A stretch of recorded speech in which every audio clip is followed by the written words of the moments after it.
Walk with me. So hope all you fellow Americans out there had an awesome 4th of July. All my Canadian friends had an amazing Canada Day. Such a fun holiday, the 4th of July here in America. Just the energy about it. And I think it has to do with, it's one of those rare holidays where everyone here is unified. Like we're all on the same side. We're the same team. It's not a religious holiday where there's different religious beliefs that celebrate or don't celebrate or celebrate differently. You know, it's not a political thing where you're like one side or the other. It's a holiday where everybody's one team. At least that's the way it feels like to me. We're celebrating our country's birthday, independence. And I think that's kind of cool that despite imperfection, to put it politely, and so much in the air right now, and so much divide. It's cool to have a day where everybody feels on the same team. And had an awesome time with my family. Won't go into all of it. Those of you guys that follow my stories, you probably saw some fun antics. But there was a moment on the night of the 4th of July. We were down at our local high school football field, set up a blanket on the 50-yard line. Packed house, like the whole community came out to watch the fireworks, lighting them up right on the other side of the end zone. So close, so big, laying down, and just a cool moment. My son in my lap, my daughter in my wife's lap. So I was just laying back, seeing the smiles on their faces, looking up at just the spectacular firework display. You never outgrow fireworks, right? You never get too cool for fireworks. You never get bored of a good fireworks show. As the sky lit up and the marching band was playing, and just had a moment of gratitude for the freedom we really do have. And I know that's cliche on the 4th of July. It is a freedom day, but it's real. And I want to talk to y'all about that word, that concept, freedom, today. And I think it's something that will resonate with all of you, no matter what part of the world you're tuning in from today. Morning. So I'm going to ask, where are you tuning in from? Before we get into it, drop a hello below. Let me know. If you're back, welcome. I see you. I love our time together. We got an amazing crew. Some of you are really consistent, by my side every week around this same time. If you're new to the crew, welcome. We walk together live, usually on Wednesdays around the same time, right here on my Facebook page. And you can catch past conversations on the podcast. Just search Alive by Design, Apple Podcasts, Spotify, Audible, Google, all the things. We've had some good ones. And if you're with us here today, thank you for our time. And don't be shy. Please say hello. Let me know where you're from. And chime in with any perspective you do have in the conversation. I love this to be a conversation, just like we were side by side, a unified community across the world walking together today. Because I think the topic of freedom is something that's core, not to a country or where we live, but like who we are as human beings. I think most of us, if we were to do our own reflection and answer honestly and come up with things that are most important to us in our life, things that we want to protect. I think high on that list would be some version of freedom. And I want to ask what that means to all of you. Matter of fact, drop us some feedback for those of you here. What does freedom mean to you in your own pursuit? Not in a cliche definition or an answer I'm looking for, but in your own pursuit of what matters. What type of freedom matters most? I think it's a layered conversation, at least for me.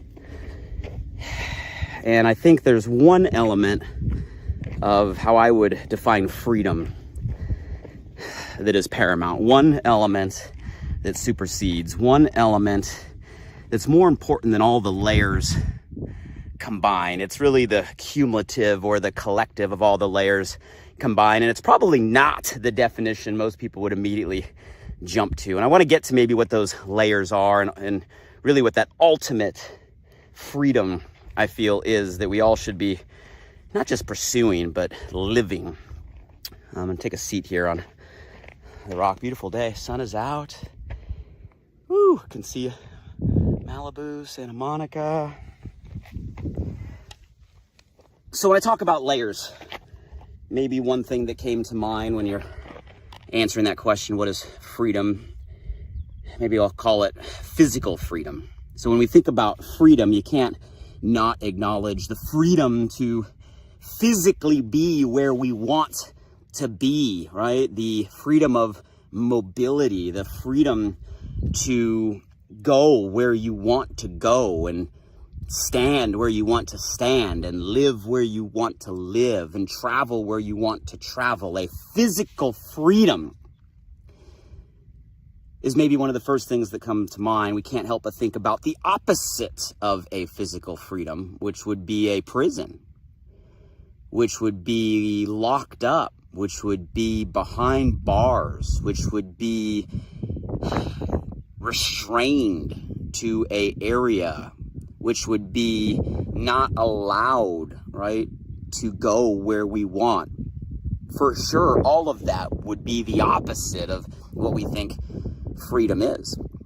And I know this one is something that is close to all of our hearts over the last couple of years, as going through pandemic and navigating how we respond in a way that gets us all through it. We all went through seasons where that value of physical freedom, right, got checked, right? All of a sudden where we maybe couldn't go or shouldn't have gone exactly where we want, maybe for the right reason and for the right intentions and maybe ultimately for the right outcome. But just the thought of that being threatened or taken away instantly elevates the value and the importance and the gratitude we should have on our own physical freedom, the ability to sit up here on top of a mountain, right, in the morning, or right, travel where we want to go.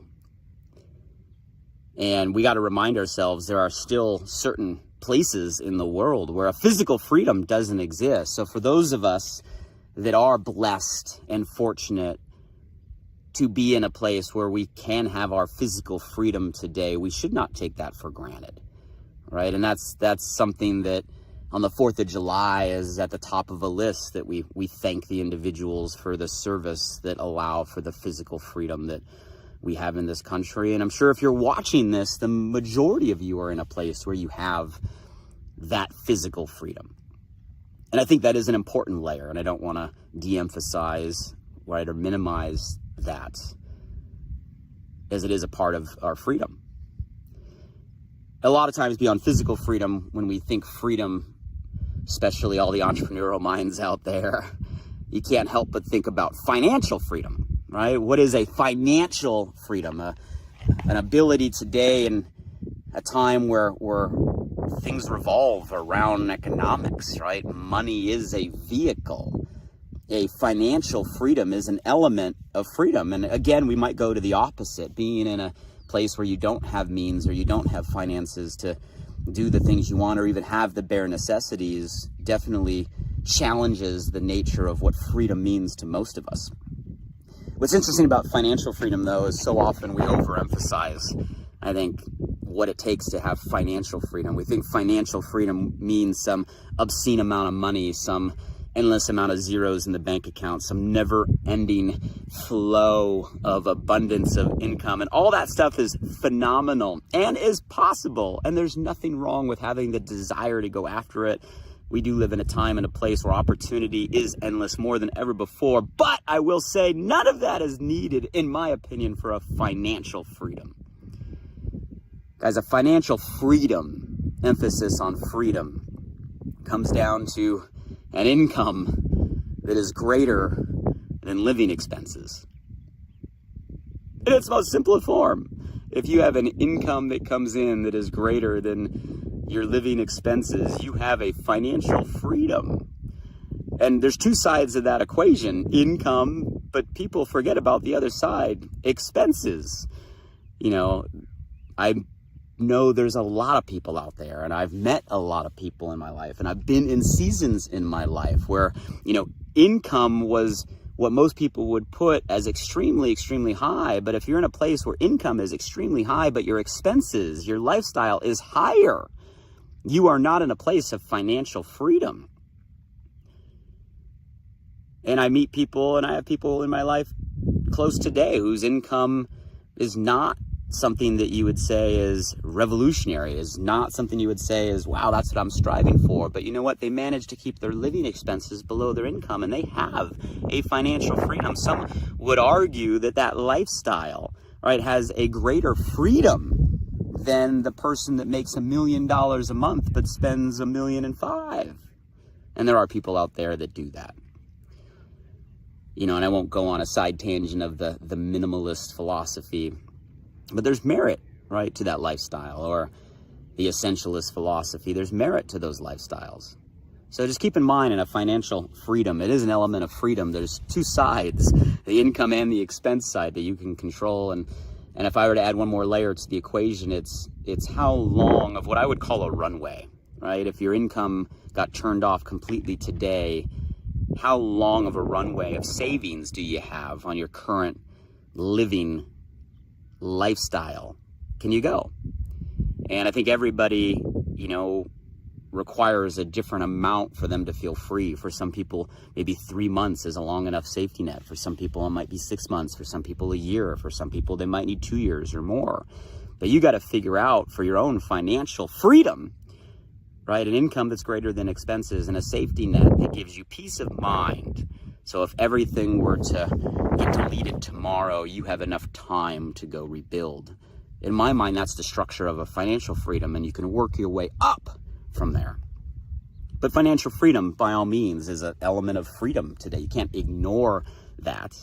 But don't get stuck in a situation where you're constantly chasing the things, constantly chasing, right, what media persuades us we need in order to be successful, and getting yourself in a situation where you're in a hedonic treadmill, where all of a sudden you're making money, but your expenses and lifestyle supersede. That's the opposite of freedom. I think there's more layers to freedom, though. If we keep peeling back the onion, I think we think about freedom, we talk about time freedom. I think now more than ever, we're hearing more conversation even on time freedom in conjunction with financial freedom or physical freedom. And time freedom is not just the ability, right, to do what we want in the time we have, but to control the time that we're putting in. You know, having the ability to control our calendar, our own life today is constantly getting higher. Matter of fact, there's been different surveys and research projects done over the last few years that people are now saying that freedom, you don't measure time freedom. It used to be measured in a year, like how many days off you get a year, right? Or it used to be measured in a month, right? In a work week, where now people are measuring time freedom by control over a day. Can you control when and what you do in a day? That's the element of freedom that people are placing on time today. Control over a calendar to do what you want, right, when you want, within the 24 hours of a single day, let alone a week, let alone a month, let alone a year. So doing what we want within our calendar, and ultimately, I think time freedom is within the time that we are putting in, doing something that we love to do, that excites us, right? That ignites us. At the end of the day, time is life. Life is time. Time is the most valuable thing we have. And therefore, the freedom to decide what we do and when we do within the time, within our life, is at the core of what freedom is about. I think those are some of the obvious probably that came to mind first and foremost, right? Our physical freedom, our financial freedom, our time freedom. I think if we go even a layer deeper, I think there's an emotional freedom. And I think an emotional freedom supersedes everything that we just talked about, because an emotional freedom has to do with the feeling we have within our own conversation, right? Our emotional response to any given situation, and the ability to be in control of how we respond, the ability to be in control of how we feel, the ability to have our emotions be something that amplifies life and allows us to experience life and allows us to get the most out of life, and not the opposite, not get hijacked emotionally by a trigger, not let a news headline or post or conversation or any sort of other trigger hijack the way that we feel in that moment, right, or in that situation. That would be the opposite of an emotional freedom. An emotional freedom is the ability, the freedom to be able to direct and guide our emotions in a way that best serves us. And at a time today, guys, where there's so much conversation on mental health and so many people going through so many things, which are real things, which are real struggles, as an element of the circumstances we've all been in, the environment we are all in right now, there is something that is broken and something that is not working in the construct of today that's causing such a rise. You can call it mental health, but I would call it a lack of emotional freedom, where you no longer have the freedom to control our own response. And you could be in a situation where you have your physical freedom, you maybe even have your financial freedom, maybe you even have the opportunity for your own time freedom, but if you don't have your emotional freedom within all of that, well, then what's the value of everything above? And I said at the beginning, it's layers, and I said that I think there's one element of freedom that we're talking about that's maybe the ultimate collection, right, of all of those layers. And if you look at those things, and I'm sure there's more freedoms that you would define, and if there's others that come to mind, please list them below. I'd love your perspective. I'd love to add to my perspective into the list. But if I were to try to create a summary, something that captures all of the above, I think the ultimate freedom, we get down to the core, the feeling of being free, right? The freedom that we all seek. I think the ultimate freedom supersedes physical, supersedes financial, supersedes time, supersedes emotional. I think all of those come together in a freedom to be yourself. A freedom to be genuinely, authentically who you were created and designed to be.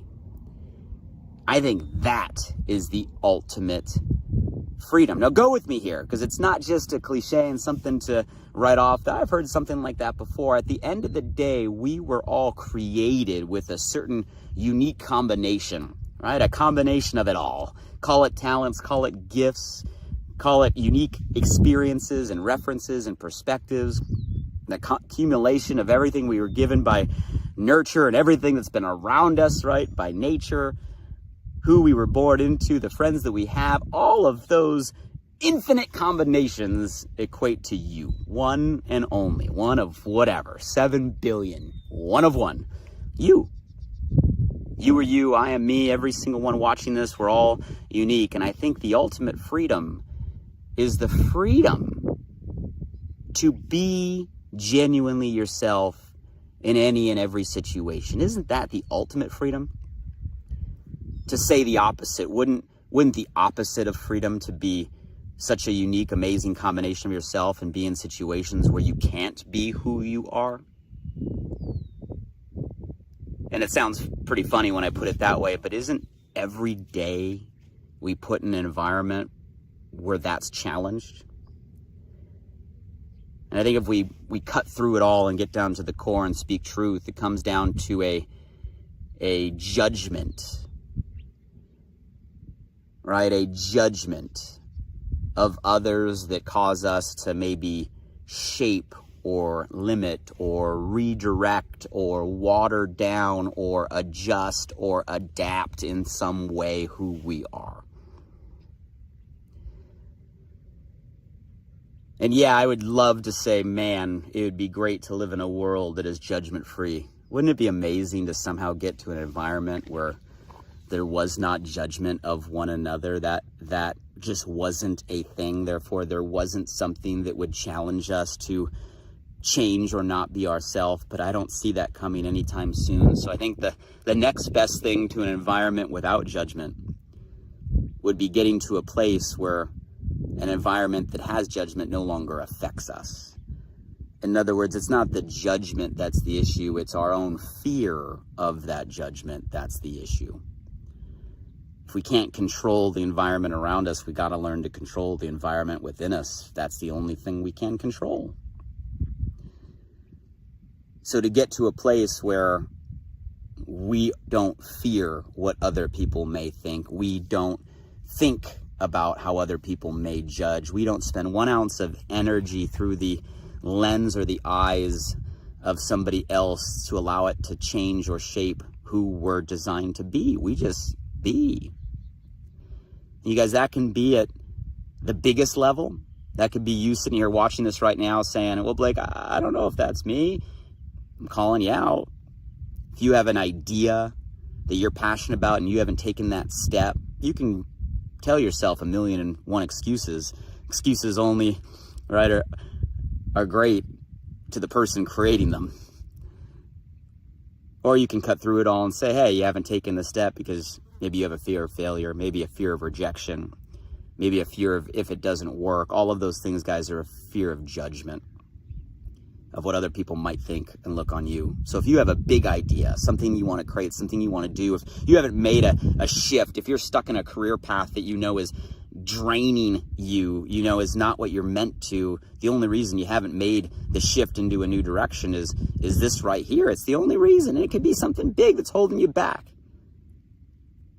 Or it can be small adjustments every single day. It could be you not saying what you believe because of fear of confrontation. You not putting yourself out there because of fear of what other people may think. You not saying the thing that needs to be said because you don't want to deal with what comes back. Because every single day, in the littlest ways or the biggest ways, if we're adjusting who we are in order to fit a mold because of a fear of a judgment, isn't that the opposite of a freedom?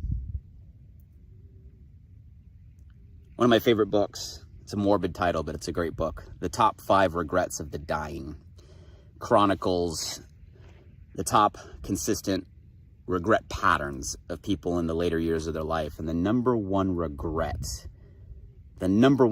people have is they didn't live a life true to themselves. All right, the number one regret. I wish I would have lived a life more true to myself, not the life others expected of me.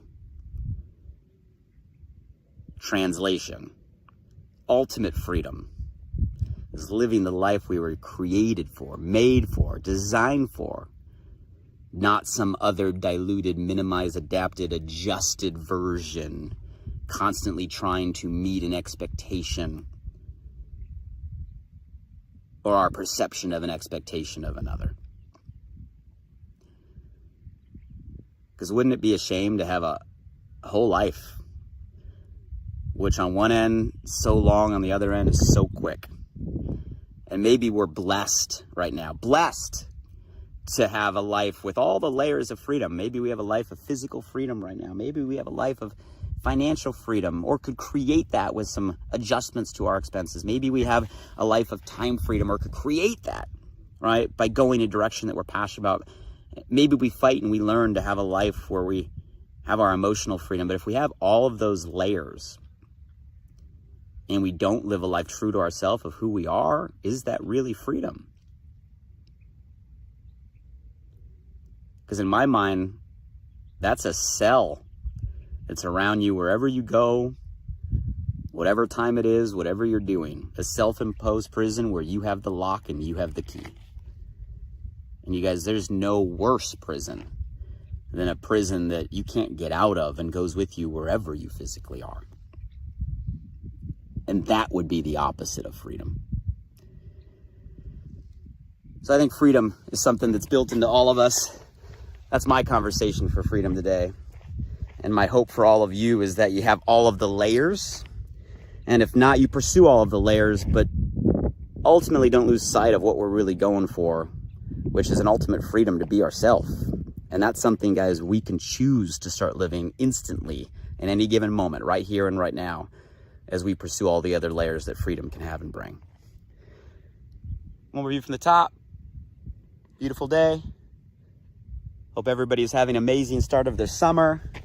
Hope everybody this week thinks about the freedoms that we all have, expresses some gratitude, right, for the freedom and the opportunity for the freedoms all around us in this day and age, and maybe make some decisions personally to pursue the greatest freedom of all, and that's the freedom to let the world know who you are. Not a watered down version, not an adapted version, not an adjusted version. I want to see you, unapologetically, raw, authentically, genuinely you. Because to me, that is the ultimate freedom. Hey guys, if you got value from this, let me know below. I'm sure there's somebody on your mind or your heart that needs this conversation right now that is not living the freedoms that they can. Hey, share this with them. You have a gift you can share. Drop by the podcast, Alive by Design. Leave some reviews, leave some comments if you get value from this. I read all of them. Let's go have the freedom to show the world who we really